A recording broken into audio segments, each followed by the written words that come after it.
প্রিয় নবী হযরত মুহাম্মদ সাল্লাল্লাহু আলাইহি সাল্লাম সাহাবাদের রমজানের আগমনের সুসংবাদ দিতেন। আবু হুরায়রা রাদিয়াল্লাহু তাআলা আনহু থেকে বর্ণিত আছে, রাসূলুল্লাহ সাল্লাল্লাহু আলাইহি সাল্লাম একবার সাহাবাদের উদ্দেশ্য করে বলেছিলেন, তোমাদের কাছে রমজান উপস্থিত হয়েছে, যা একটি বরকতময় মাস।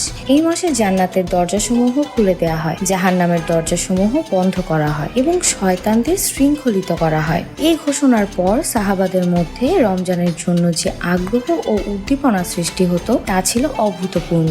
সাহাবায়ে কিরাম রাদিয়াল্লাহু তাআলা আনহু রমজানের চাঁদ দেখার জন্য গভীর আগ্রহ ও ব্যাকুলতার সঙ্গে অপেক্ষা করতেন। তারা রাতের আঁধারে বেরিয়ে আকাশের দিকে তাকিয়ে চাঁদের খোঁজ করতেন। চাঁদ দেখা মাত্রই তাদের হৃদয়ে রমজানের আগমনের আনন্দ ছড়িয়ে পড়ত।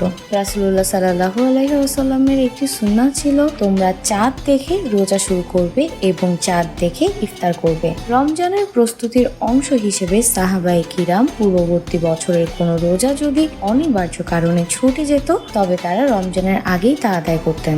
সাহাবাদের প্রস্তুতি শুধু এখানেই শেষ নয়, তারা রমজানের জন্য 6 মাস আগে থেকে আল্লাহর দরবারে দোয়া করতেন যেন তিনি তাদের রমজান পর্যন্ত পৌঁছে দেন। রমজানের পরবর্তী 6 মাস তারা আবার দোয়া করতেন যেন আল্লাহ তাদের রোজা ও ইবাদত কবুল করেন। উমর ইবনুল খাত্তাব রাদিয়াল্লাহু তাআলা আনহু দোয়া করতেন, হে আল্লাহ, আমাদের সম্মান ও মর্যাদা দাও, আমাদের লাঞ্ছিত করো না, আমাদের দান করো, বঞ্চিত করো না, আমাদের অগ্রগামী করো, আমাদের ওপর অন্য কাউকে অগ্রগামী করো না। শাবান মাস ছিল সাহাবাদের জন্য রমজানের প্রস্তুতি পর্ব।